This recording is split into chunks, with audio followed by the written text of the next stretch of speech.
നൃപൻ, വളരെ പ്രധാനപ്പെട്ട വാർത്തയാണ്. സസ്പെൻഷൻ നടപടി റദ്ദാക്കിയിരിക്കുന്നു. പറയൂ വിശദാംശങ്ങൾ.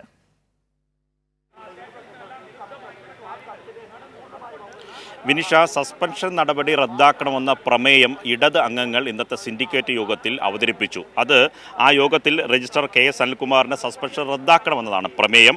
അന്വേഷണത്തിന് 3 അംഗ സമിതിയെ നിയോഗിക്കണമെന്നും ആവശ്യപ്പെട്ടു. ആ പ്രമേയത്തിൽ അന്വേഷിക്കാൻ doctor Shiju Khan, advocate G Muraleedharan, doctor Naseeb എന്നിവരെ ചുമതലപ്പെടുത്തണമെന്നാണ് പ്രമേയം.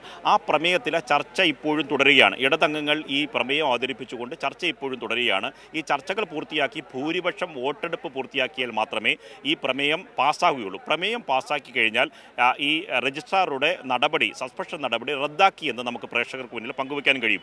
ഇപ്പോൾ നടക്കുന്ന കാര്യമെന്ന് പറയുന്നത് ആ പ്രമേയമാണ് നമ്മൾ പ്രേക്ഷകർക്ക് വേണ്ടി പങ്കുവയ്ക്കുന്നത്. ഈ പ്രമേയം എന്ന് പറയുന്നത് രജിസ്ട്രാർ KS അനിൽകുമാറിനെ സസ്പെൻഡ് ചെയ്ത നടപടി റദ്ദാക്കണമെന്നാണ് പ്രമേയം. അന്വേഷണത്തിന് 3 അംഗ അന്വേഷണ സമിതിയെ നിയോഗിക്കണം. ആ അന്വേഷിക്കാനുള്ള സമിതി എന്ന് പറയുന്ന പ്രമേയത്തിൽ പറയുന്നത് doctor Shiju Khan, advocate G Muraleedharan, doctor Naseeb എന്നിവരെയാണ് ചുമതലപ്പെടുത്തിയിട്ടുള്ളത്. ഇത് കോടതി അറിയിക്കാൻ സ്റ്റാൻഡിംഗ് കൗൺസിലിനെ ചുമതലപ്പെടുത്തണമെന്നും പ്രമേയത്തിൽ പറയുന്നുണ്ട്.